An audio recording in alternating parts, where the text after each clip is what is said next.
Guys, let there be light. Well, never mind. Okay, we have another 4 guys that are coming out that have been guest stars on Quantum Leap, and they're going to be sharing their stories with you. And obviously, many of you are still here to hang out for them.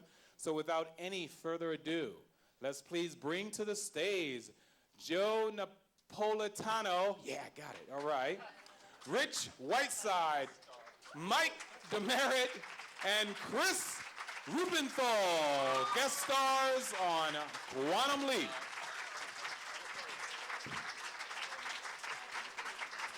I've never been a guest star. Is this working?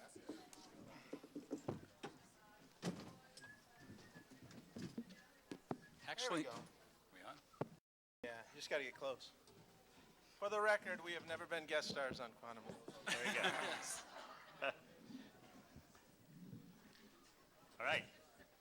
Hi. Welcome. Yeah. Welcome to Hollywood. Yeah. Exactly. Welcome to Quantum Leap. Is Chris still in the room? Did he already step out? Yeah. God, I wanted to ask him a question about clearances. How we? Do you want Universal Chris to? treated him doing that. Mike, do you want Chris to come back? That's all right. Okay. It was just an interesting question. A fan film thing it blew up on Star Trek when there was a fan group that decided to make a Star Trek story. Mm-hmm. And I remember being in the office when they were watching this thing on the internet, and all these legal people are in there. They're all sitting around in their suits looking at it going like, they don't have permission to do this.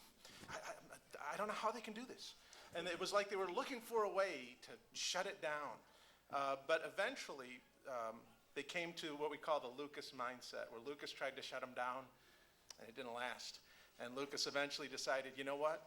These aren't slanders. These aren't attacks. They aren't stealing anything. They aren't making any money. Let's go the other way. And he started having the fan film awards. You know, he started promoting it, Right. which I think is the right way to go. I agree. If someone loves it that much, and they're not tearing down your characters and they're not profiting off of your characters, you need to say that's a good thing. Do you guys feel the same way? Absolutely. I agree. Folks? Absolutely. Yeah. So I was curious if he got any flack at all from Universal. Okay. Thank you very much for coming. Bye. Okay, let me introduce myself. I'm Chris Rubenthal. I was a writer and producer on Quantum Leap, and I got to direct 1 episode. This man directed a lot of my episodes and did a much better job directing than I did writing. No, not true. But so I'm happy to answer any questions and tell as many lies as possible about Quantum Leap. And this is Joe Napolitano. Hi, how are you? Sorry, I've never guest starred in any episode. Quantum's kind of special to me because it was the first directing experience I ever had. And it was kind of fun. And I went on to do 12 of them. So I owe a lot to Don and Deborah. I don't know if you're still here. Are you still here? She's around somewhere. No, I think she stepped out. Yeah. Yeah. I think she's. But this past week, I went back and looked at a few episodes on Netflix just to sort of take a look because I hadn't seen them in such a long time. And I can tell you there was some warm feelings running through my system while I did that. And what can I tell you? I'm glad to be here. I'm Michael Demerit. Right now I'm a first assistant director. But at the time I was on Quantum Leap, I was what is called a DGA trainee, cutting my teeth. It was like the 3rd show that I did.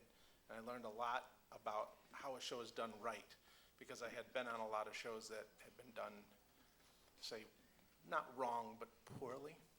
And the management structure at Quantum Leap sort of instilled into me, was the first skill set that I would look at and say, that's how you do it. Don't do it the way this guy did it. That's the right way to do it. They had great production teams on that show. And I don't know if you guys felt it. No, absolutely. But they had some of the best first ADs. They had some of the best department heads. The communication was pristine. And it was just an absolute pleasure and a learning thing for me that I'll never forget. It was very infancy of my career. Yeah, one of the things also about Quantum was, from my point of view, and I think from the industry's point of view, was that we did things back then that were never done. They were like little movies, every one of them. Most TV series have like standing sets, the same set they use all the time. We somehow managed on the budget to be able to go anywhere in the world and shoot whatever we had to shoot, doing it all here in Los Angeles. I remember one of them, The Curse of Tahoe Tep. I mean, you look at that, and you know, Chris reminded me today. We had the car from Raiders. from Raiders of the Lost Ark. You know, yet Yeah. we shot the episode in a rock quarry out in the valley out here. Yeah. And it looked great, you know. But every week was a different world, a different, you know, a different town, a different city, a different look. And from a production standpoint, I'm sure you can agree, is that that's very hard to do in television. Exceedingly. Very hard. But you know, Don just expected it, you know, and we all stepped up to it. So it was fun in that respect. It was always different. Rich.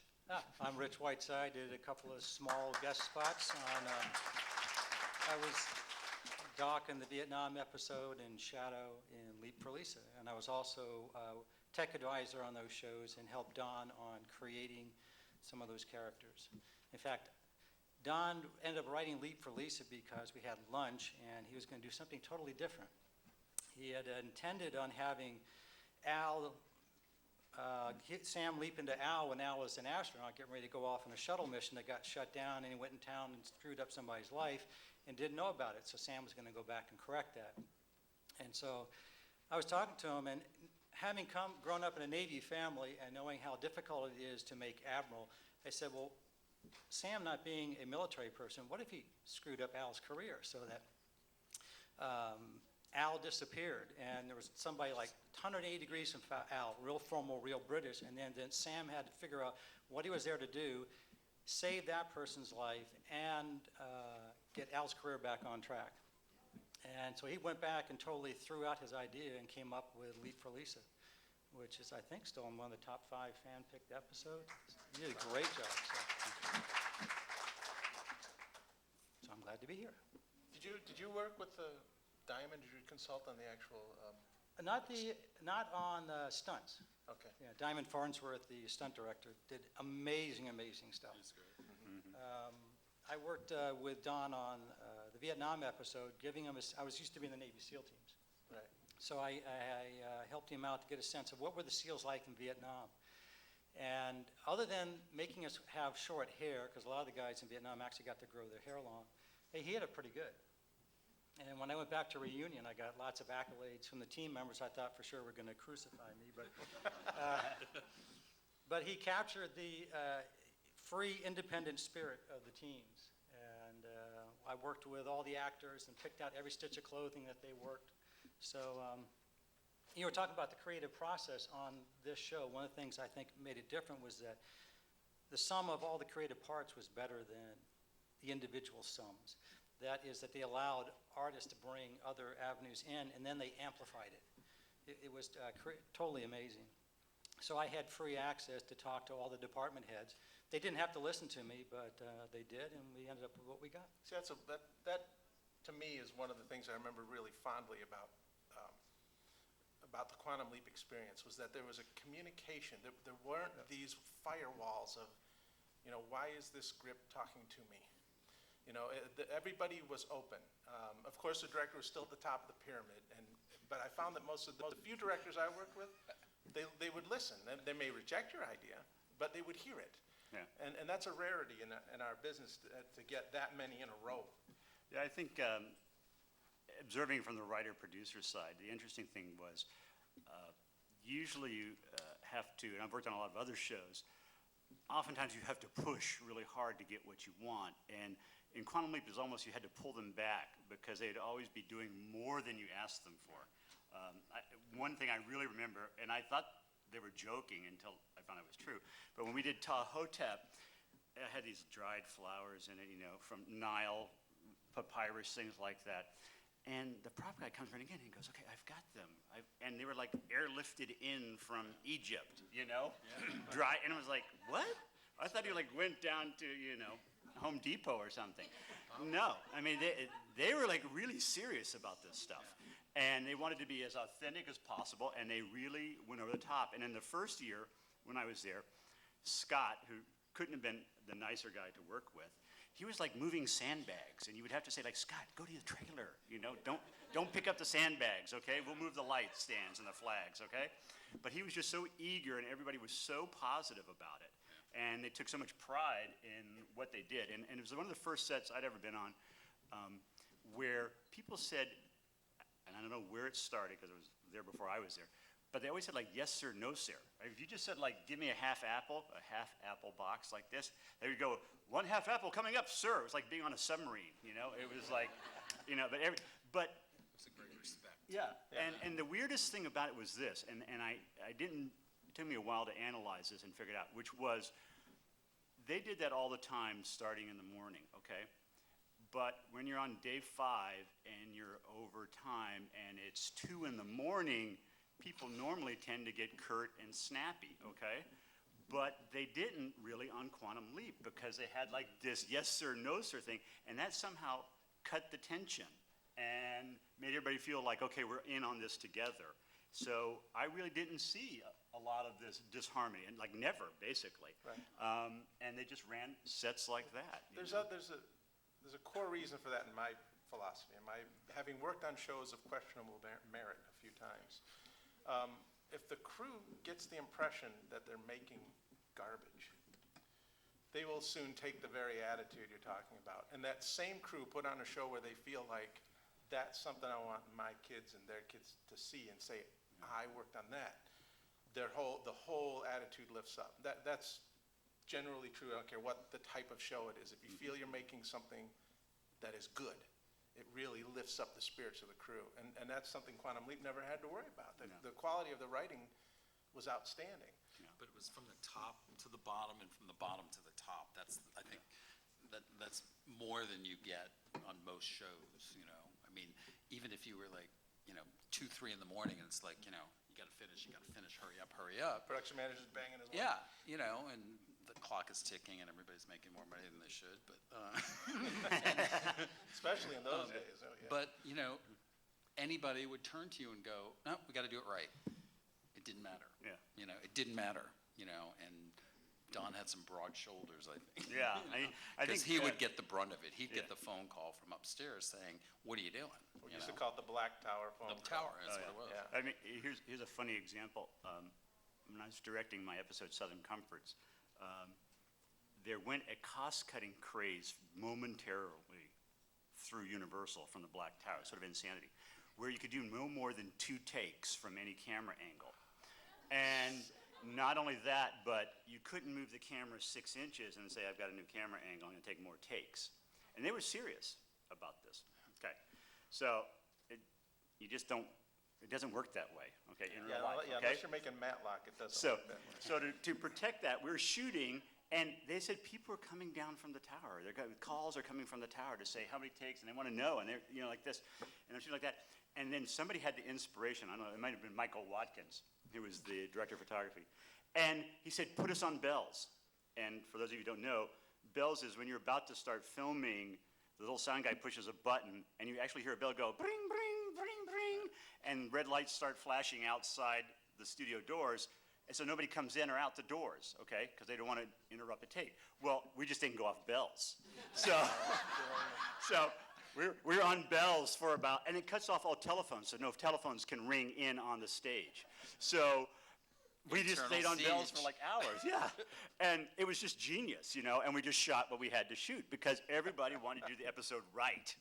And they didn't want to, you know, go by this rule like only 2 takes. And you know what? You would go on stage and they would erase numbers and renumber scenes like this that we knew we were going to cut out because they didn't want the tower to see like they were take 7 or something like that. So they would shoot like 6 take 2s or something, but they'd be written slightly different so we would know where they were and you could erase them on the slate.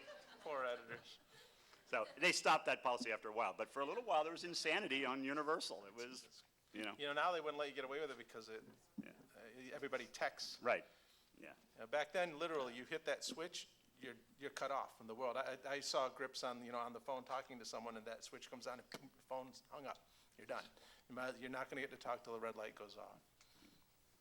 Right. I got to ask you guys something now in terms of what I thought was just masterful scheduling. There were a lot of stage sets, but they seemed to coordinate between the episodes, because you never stop shooting in television. You shoot every day. There's an assistant director with a director prepping ahead, and as soon as they get their 7 days of prep and you've done your 7 days of shooting, they come right on and you keep on shooting. You never stop. But these, this isn't a cop show. There isn't a set you can go to and say, we'll get 10 pages in there, it's already lit, we know it. Every show, new sets had to be built. But I never saw, in the time I was there, which is not a long time, a collision. They always seem to have the sets ready just ahead of time to shoot it. And I still can't figure out how they did it. I remember a few times shooting with wet paint. But no, Just ahead. they were truly the art department. I think Cameron Burney was the art director. Bob Ziliax, he was amazing. He's the one that would fly stuff in from around the world. Yeah. But there was a lot of communication between, can we build this set this way, because the next episode or 2 episodes away, we need a locker room for our gymnasium or something. We can turn that bedroom and we just pull that wall, change that wall, put this in there, and boom, and we'll put stone on the wall or something. Boom. And they were masters at it.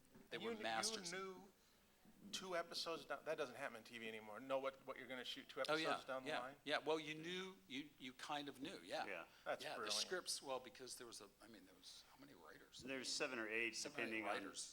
So what year it was. scripts were around, and you had enough of an idea. I remember Shock Theater. Remember that Yeah, set? That was a that's- huge set. It was huge. Big lightning. The set was huge, and Deborah wrote it, Yeah. wherever she is. And I remember it was like there was nothing, as a director, there was nothing I couldn't ask for that they wouldn't try to give me. And that's amazing in television. And that's what I mean by every one of them was like a little film. The first episode I did, Pool Hall, the set, I remember, we need a pool hall, okay. But we didn't want to put cars outside the window because we're on stage and it would look fake. There's nothing you could do to a street when you're inside a stage.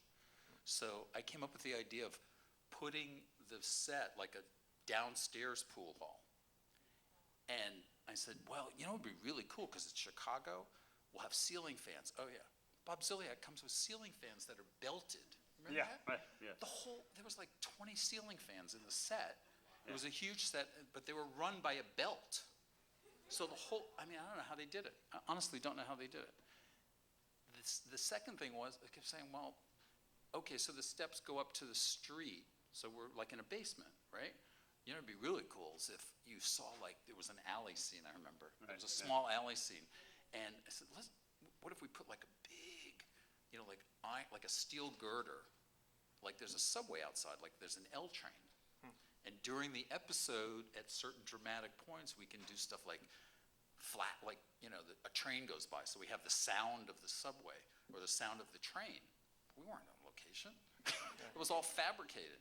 But just stuff like that. I mean, you could ask for it and it would happen. Yeah. And that's expensive, I mean, they built these big girders and the steps, and so they had to build a platform because the actors coming down the steps had to have some place to be safely, to make an entrance. I mean, things like that. You never see that in television. Yeah. Let me add one story to that. When we did the Vietnam episode, we were trying to get everything correct, and the SEALs had a signature machine gun that they were basically the only ones that used it. It was a Stoner. It used M16 ammunition on a belt. And so before the episode, I went through all my military channels and I found a couple of guns that were down in southern Florida. So I called George Tours, who was the prop master, and told him about that. And I hear this long pause, and he says, do you have any idea how difficult basically it would be to get that? He says, I've got every permit you have in Hollywood. I've one of 2 people have them all. He said, do you have any idea how difficult it would be to get a machine gun out of southern Florida into Southern California? He said, if I had 6 months to do this, I couldn't do it. And so I said, okay. So I get there, and the first day on the set, he pulls me over. He goes into his trailer, and he pulls back the sheet, and there's 2 stoners. And he said, don't even ask. That's how dedicated they were to small things. And then the machine gun doesn't work well with blanks, so it jammed a lot. So Michael, not Michael, who was the other co-executive VP with Deborah? Michael Zimberg? Michael Zimberg was the He director. directed that episode. He directed the episode, and he won Directors Guild Award for that, by the way. Yeah. But it kept jamming, and he swore to God that if he ever saw that gun again, he would shoot me. Yeah. Well, yeah, I mean, thinking of the Vietnam, because I wasn't out on the set for that one, a good way for writers to avoid working is to watch dailies, okay? So that was like a great, oh my God, I don't have to write the script now. The dailies are in, we're gonna watch this. And you can't understand, most shows are just on lots, in stages, and you go to the police precinct, or you go to the apartment, or whatever like that. So you're sitting here building, first you're doing new shows every week that are completely different, and you're planning ahead, and you sit down and you put in the tape, and you're watching this thing, and you watch a helicopter pull a guy on water skis, through this, river that looks like you're in Vietnam, and you think, it's a helicopter. How did they do that? Because everybody else is like worrying about getting a cop car, which there are about 50,000 of them, in Universal. And that's just Quantum Leap. It's like the stoner you're talking about. They did crazy things and got it done, and people weren't like screaming at each other like, where is all this stuff? It was, they were just happy to do you it. would have problems. Yeah, Yeah. yeah. In fact, one thing that I really like to point out when you watch old episodes of any quality series and from that time frame, there's no digital camera work here. There's no computer graphics. This is back when, to do a beam up effect was $8,000, not Right. something you can do in your home computer. So these things, when you see them, now if you look at Lost and you go like, wow, where'd they find such a pristine area? And I talked to That's Mitch right. Susskind, he says, well, we took that house out and we took that line out and we rebuilt that and we put the Right. mountain over there. Yeah, the And they did it, technology they was did it there- in a was computer. there, yeah. This was done, had to be, what you saw was what it was. You had to cheat the eye on the set, which is a heck of an accomplishment when you don't have Right. the same game plan. We'll just do plan X. There's no plan X. Every show, new game plan. Give you a quick one. Maybe we should open up to questions after this, but The Leap Home, when Scott plays himself and his father. I don't know if you remember that. I mean, putting him in the same scene with himself. When you think about it, I mean, it'd be a lot easier today because you could just split it. But what we had to do was we built the set, the kitchen in such a way where it lined up, and we found what they call a mat line right at the edge of the window, and the mother would cross through, and and we'd shoot Scott in the morning as his father because he would be in makeup for what, like 3 or 4 Yeah. hours to look old, and then after lunch we would shoot him as himself. Would you leave the cameras locked off, or Yeah, well, we'd lock off one camera right? or two, for 2 different sizes. Did you have a double for over the shoulder? And we had a double for Scott for both parts, for the father and for him, so that when we did coverage, Yeah. we'd see a piece of, the double and shooting Scott. But there are shots, and you can see it in the barn when he's milking the cow. There's Scott and his father. I mean, and then we did the same thing in the kitchen, I think, a couple of times. There were a few things. But, the planning and making that work technically back then was a lot more difficult than it is And you didn't, today. did you ever do it, did you ever have motion control, or was No, it all, no. this had to Yeah, be no. done in a lock? No, No. yeah. No, No there's no pan and digital tilt, no. playback where you can match it, look at the monitor, and just flip back and forth No. between different camera shots and go, oh yeah, Yeah, move a little to the no. left, make them bigger. I remember having a grease pencil, and I think I drew a line Yeah. on the monitor, and just to make sure the mom, the actress that was playing the mom, and I forget her name, I'm sorry, but she, you could be over here, be over here, be over here. Okay, now you can cross, and she would cross at a certain cross the time, and line now, too okay, now you got to stay over there. Yeah, and then Scott would get up and cross the line as well, with the dad sitting at the table. I just looked at it the other day. I was like, Oh, I have to say one more thing, and then we should do the questions, I think. Yeah. I agree. But you should know that, first, 2 things. Dean Stockwell was a master at finding the camera. oh yeah. You didn't have to tell Dean to step to your right or lean to your left a little so the camera can find you. They wouldn't even ask. Yeah. They would look and see what lens was on the camera, Yeah. and they knew Yeah. exactly And- how and much, so what not- you were seeing. Not that he was a ham, but that he was just so good at it. The second 2 other things was this. One, if you said you've got to do the scene again, you got to hit these marks, They were like, not they acted like robots, but they would hit these marks every time. And the same thing with looping. If you asked them in a looping session and say, okay, you got to loop it this way and say it like this, they were fantastic at it. Both of them were. So that made your life so much easier with actors who could hit marks and also then loop. I That was explains spoiled. something to me. I was That's where spoiled. Scott learned it from. Yeah. It's from Dean. They were amazing. You could say, I got to get this scene in 20 minutes, which means I can't do 10 shots. I got to do it in like 1 or 2. And they would, and you can see it in the shows today. You just look at them. They would move around within the frame to keep it interesting, so that you wouldn't have to cut the camera. And the timing and the beats and everything were like dead on. They would even be able to, they knew when the camera assistants would just be off a little bit on focus, and they would adjust. That's how good they were. They were so aware of everything around them, as well as being able to deliver, performances that they did, so. Yeah, on Enterprise, one of the phenomenal things about working with Scott was that if you said, you would actually see the cameramen during a rehearsal where they're running the camera, start go, and he'd go, what lens you got there? And it'd be a zoom lens, not even a fixed lens, and they'd go 58, 58.2, like not even a fixed number, and he'd go, oh, so I need to be here. And boom, right in the frame. Yeah. And I was like, how the heck, Exactly. how did he learn that? So now I get it, it starts Yeah. with Dean. Yeah. Both of them. They were great. Okay, any questions? We should do that. Yeah. Like I said before, the questions are going to be at the microphone, but I wanted the first one. Okay. He with the why I'm microphone here. has the first question. My absolute sincerest apologies for even introducing you guys as guest stars when you guys are in fact the technical gods of Quantum Leap. I'm sorry, I faux pas on my research, but this is the panel that I live for right here. Is like, how do you guys set up certain angles and sights and the execution just to I mean, the actors do their thing, but then you guys come in and you bring about the magic of it all. And I just want to, excuse me for a minute. But thank you very much. So not really a question, just an apology, okay? I have a question. Sure. Watching the shows, the reflections of the people leapt into, I know were done in different ways. I was just curious about that. Like, were there ever cases where you actually build like a double set so you could actually see the person, like in him in the frame at the Yeah. same time? Because dealing with the camera reflections.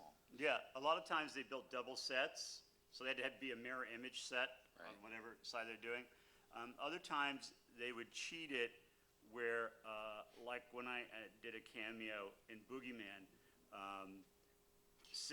had to stand right by the lens of the camera. I had to sort of like duck in like this so they could shoot over the real Sam when Scott was turning around like that. And then it was sort of a cheat. You don't realize it because it's so well done, but it was just shooting me. The reflection was me standing like right behind Scott, standing next to the camera like that. So sometimes you could cheat a reflection like that and you didn't have to fake and do a double set.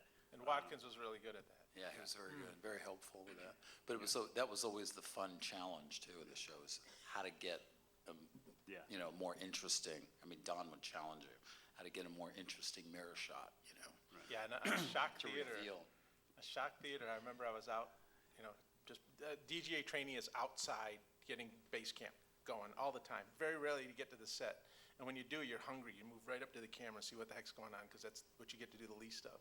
And I remember the second AD telling me, oh, we're going to do the mirror shot. And I said, I got to come in. And I just abandoned my post and came in. I had to see at least one, how they did it. And that was at Shock Theater, and it's just brilliant. Brilliant work. The other question I had was like on the leap-ins, for the next episode, how was that planned? Like, I guess post-production, was it known like what episode it was? Was it when the episode was edited? Was it done by the director of the episode, or was the scene done by the director of the next episode? And knowing a lot about stuff, I'm just amazed how the show even existed. And could this show exist today? I mean, would it be just in terms of someone If you had allowing- the same creative power, yeah. But so far, every show that's tried to do something like it, like Drive, and what was that other one? That terrible- Journeyman was on, which was Yeah. pretty much, Leaping at the end of that show. I mean, Yeah. it was just a blue flag. Did you get any kind of legal action on that? It was just ridiculous. I don't know. can't copyright when I an read it idea. in the trades, I just went, oh, they're doing Quantum Leap again. I think it was like, wow, how'd they come up with that idea? That was so amazing. I just thought, wow, what a nice ripoff. compliment. Yeah, exactly. No, the little bit that I saw, I didn't think was as interesting, so that's my prejudice, of course. But. If you had a really good visual effects department, you could actually do the show better in terms of the mechanics. You'd be able to free your camera up in a way you couldn't before, but the real question is, would you have the same talent? Yeah. I mean, I've worked with Scott on 2 series now, and Scott is Scott. I can't think of someone else you can say, oh, he's just like him. He'd be the same. He could do it. It wouldn't be the same. Now, maybe it'd be different and good, but it wouldn't be the same. And if you're looking for things to be the same and rebuild what you already had, the answer is no. If you're saying, can we do a new take on, can we Battlestar Galactica, Quantum Leap? Yes, you can, and have very great result. But you have to let go of the old to accept the new. I don't think you can recreate what you had. That chemistry has been done. It can't be repeated. It'd be something else. Something else that could be great. Let's get another question. There's somebody on the left here. Why don't you we'll go Hello. left, right? Thanks for coming. I appreciate you being here. I think we all do. This is a 3-part question for Chris. I hope that's okay. Okay. First part is, did you ever have a script idea? You pitched a story idea, and it didn't quite work out, and you weren't able to do it, and were you disappointed about it? And then next is, do you have a favorite episode that you've written? And the last part is, how did it compare working on Quantum Leap to X-Files? Oh, very interesting. Yes, no, yes. No. All right, next question. Okay. Did I ever pitch an idea? Not really. I think we sort of beat ourselves up trying to come up with good ideas, and the writers would all sit around in rooms and goof around, and it was a lot of fun. So no, I can't really recall pitching an idea saying, hey, I wanted to do this, and it just didn't go. Now, many times Deborah or Don would say, well, we got to make it tougher, or one of the big things I learned from both of them was that a lot of shows afterwards, when I was on, the hero would, a lot of times I think they made a mistake, and the shows, most of them failed, or that I saw, they wouldn't give the best problems to the hero. And Don was always like, give this to Scott. Let Sam have to face, and he was great because we would be in a room going, I don't know how he gets out of it. He goes, well, that's great. That's what he's got to say in the episode, you know? And so it was to challenge us and to challenge our character, Sam. That's what I think helped make the episodes better. But no, I can't remember pitching anything. My favorite episodes, Good Morning Peoria, my first one, like that. Boogeyman and Tahotep, those 3. There are a couple other ones. Parts of Roberto I really like. I'm fond of Roberto. But those 3 always come back to my mind when I think about what I like. On X-Files, X-Files was, when I was there, they had a tiger by the tail. Chris Carr, it was just exploding in how popular it was. But everybody sort of wrote, my experience, because I came in the middle of the first year, was we all sort of wrote individually. In Quantum Leap, I remember spending a lot of time in Tommy's office or Paul's office, or they were in my office, and we were all blah, blah, blah, blah, blah, and just having a great time laughing and telling stories. X-Files I found much more compartmentalized from my take there. I think the other thing was Chris, who's a great guy and had a great vision for it, articulated that vision differently than Don does. Yeah. And so that was a different experience for me, because I was used to sitting around with Don and sitting in the writer's room going, well, what about this? I don't know, I don't quite buy that. Would he really do that, in a pool hall or whatever it might be? And Chris didn't work that way. And what you have to know is when you're on different shows, showrunners there can be of equal talent and they run it completely differently. And so you've got to adjust your culture to their culture. So X-Files was different that way. And plus it was shot by remote control because they were shooting in Canada and all the writers were down here. And even though I would fly up for some days of prep, that's different than being on the same stage or on the same lot while they're doing it the whole time. They had a terrific group of people on X-Files, but it was I didn't find it as college sophomoric fun as I did Quantum Leap. Thank you very much. Sure. I agree, by the way. I concur. Over here on the right, our right. Hello. Welcome, everybody. I'm glad you could make it. There were a few locations that were not sets. Some of them were actually shot out on location. And this is probably more for Rich than anybody else. Do you remember what beach A Leap for Lisa was filmed on? They shot down at, oh my God, just south of Redondo Beach. What's that little point there? South of Redondo, Huntington. There used to be a military base Oh, I there. know where it is. Yeah, that's been abandoned. What's that? Is it Dana Point? I think Dana Point Yeah. sounds right. And they went down to a beach that was in that area and shot that, and it was freaking cold. Oh, I bet, I bet. And my second question is, from you other three gentlemen, what your favorite episodes are, or favorite episode is. And my last question is, of the four of you, what was your most hilarious moment from working on Quantum Leap? And you can choose which one you want to answer first. Ooh, okay. Favorite episodes first, gentlemen. For me, Leap Home. Just something second special that. about it. There's just something special about it. And And- maybe because it was a two-parter, that it was, just bigger than we were given more to work with. And what was your capacity on that one? I directed that You one. directed. Yeah. The one I had the most fun on, Boogeyman. It's crazy. It was crazy. I don't know, you guys, I don't know if you know this. With Dean, we actually had, throughout the episode, we twirled his hair up on top. Does anybody know that? No. To make devil horns. Go back and look at it. Go back and look. You can see it in a few shots. But we would do stuff like that just to be crazy. It's like, hey, Dean, we got an idea, because he is the devil throughout, and then it switches. But stuff like that. So But that's a tough question for me because I don't work on that many shows. So from a fan point, it's The Leap Home. But of the shows that I worked on, Shock Theater was the one that I really enjoyed as the process of creation. I had come off of a cop show. So it was like a completely different world. And I saw things I had never seen before. I saw the honor of Scott Bakula, the way he was as an actor and the way he represented himself to the crew and the way he made you feel. You walk in, you're thrown in at lunch, and he makes you feel like you're welcome and you belong here from the second you appear. Yeah. And that level of professionalism was you could feel it. It was palatable. I also loved that particular period of my life because it happened to be the last episode of a season.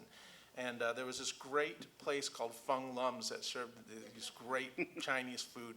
And they had a at lunch, 2-hour lunch, sort of end of the season wrap party. And I got sat right next to Dean Stockwell.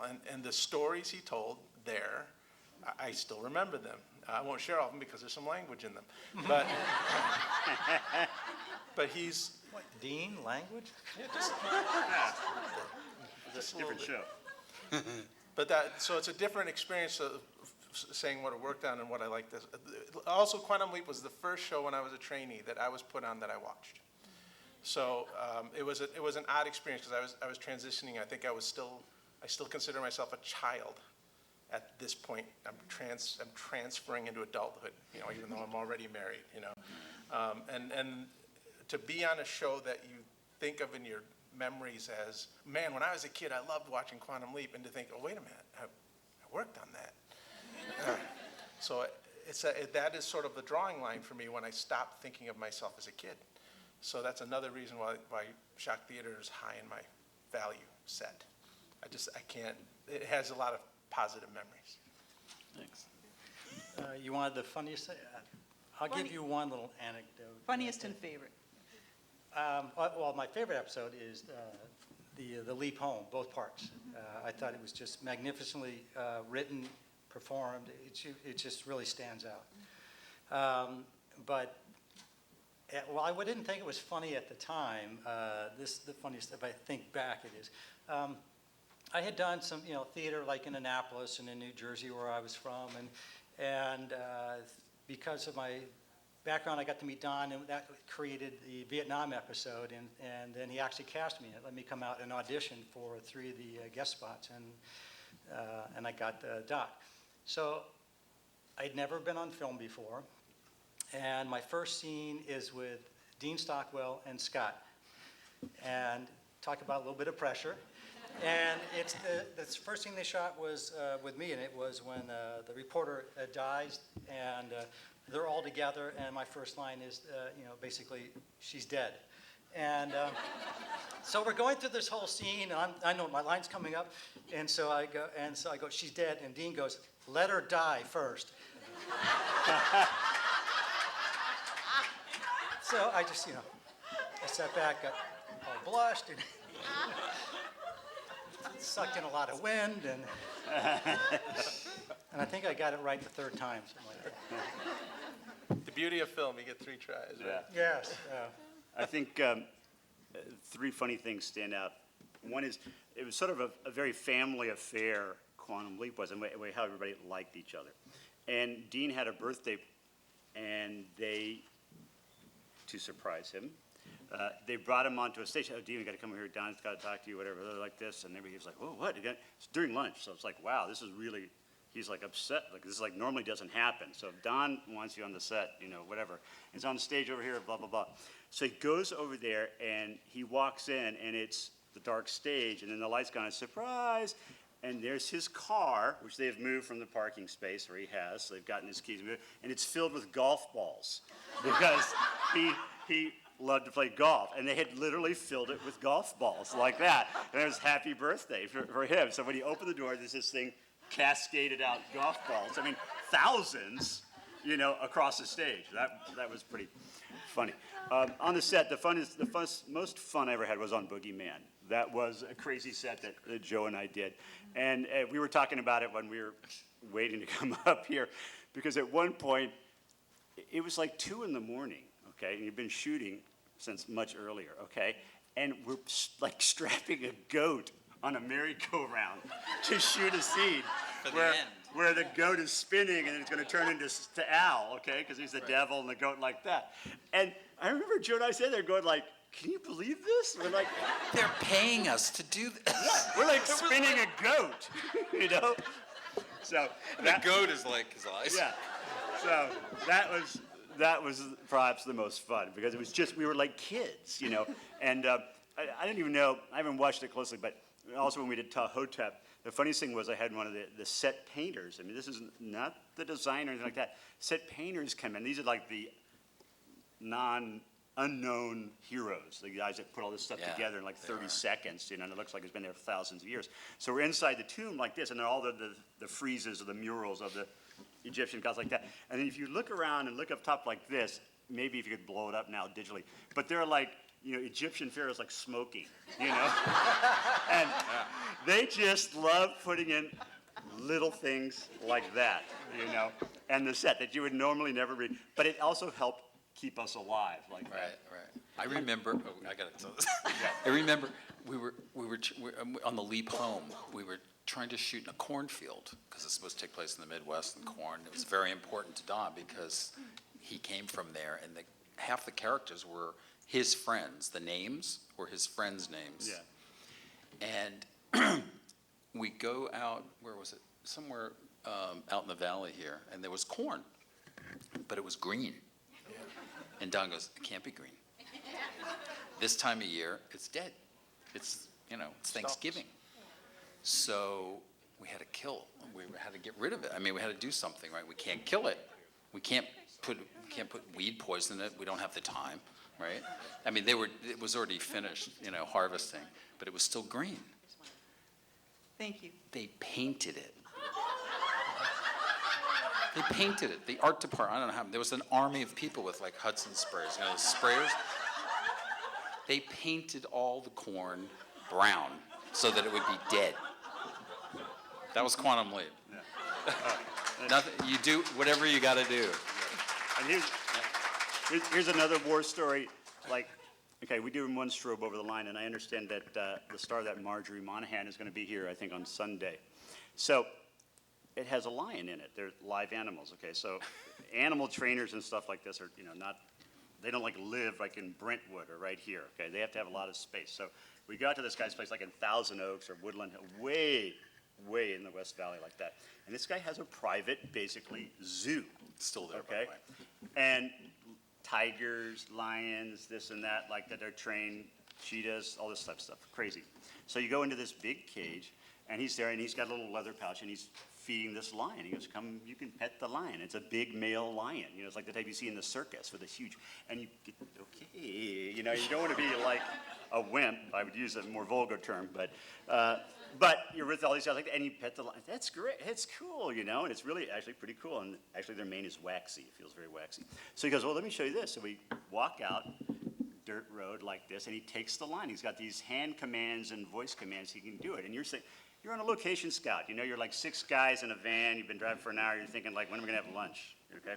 So you're out there like that, and he walks off about 100 yards away from us with this line on a big chain, okay? And then he takes the chain off. And he, like, goes, and the lion goes. And we're all looking at this going like, that's cool. Look at this lion. It's a big lion. And then we go, no, that's a lion running at us, this big lion. Loose. And no one wants to be the first one to run away. So we all stand there like this, smiling. And then he finally goes, down Simba or whatever. And this thing goes, and stops. And it perfectly command like that. But you don't realize what crazy things you do when you're doing a TV show that, wait, any second now, this lion could just forget that he's a trained lion and eat us all, and it would take about 2 seconds. But that's another great quantum leap moment that I just never forget. See this big lion coming at me. Okay, guys. And with that, I'm afraid we're going to end this panel so you can meet, believe me, I'm Brian. These gentlemen will be outside the door here, okay, signing, so you can talk to them even more.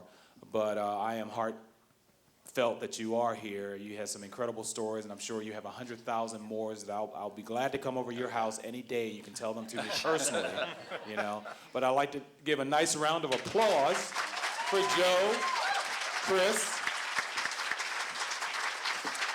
Rich, and Mike for attending this Quantum Leap 20th anniversary celebration. Gentlemen, thank you so much for coming, and we hope to see you again, and we will be seeing you again outside the door. So we'll see you soon. There's Brian at the door waiting for you. I want to hear more, but we have to keep this rolling. We're on a tight schedule, so a few announcements here. Anyone who, all rows, basically can go and see the cast and crew downstairs for a Leap to Die For. They're still there. If you want to see them, go there. This is the time that you have the opportunity to go get some food, but I'm going to give you some fair warning. It's going to be a long night once the party starts. We have a lot of entertainment that's happening in this room. Once you return, we're going to turn this room over. Actually, we're going to exit everyone out. And we're going to turn this room over to get ready for the party for tonight. And can you believe it's only Friday? It's only Friday. We got, 2 days before Scott shows up, and we're already having a great time, right? All right. Folks, thank you so much for being so patient. We're going to turn this room around and come back. You get to see a Quantum Leap line dance before the evening party around 7 o'clock. So get some food in you, get some nourishment, take a short, quick power nap. And we're going to see you guys back here later. Thank you so much, and we'll leap back here later.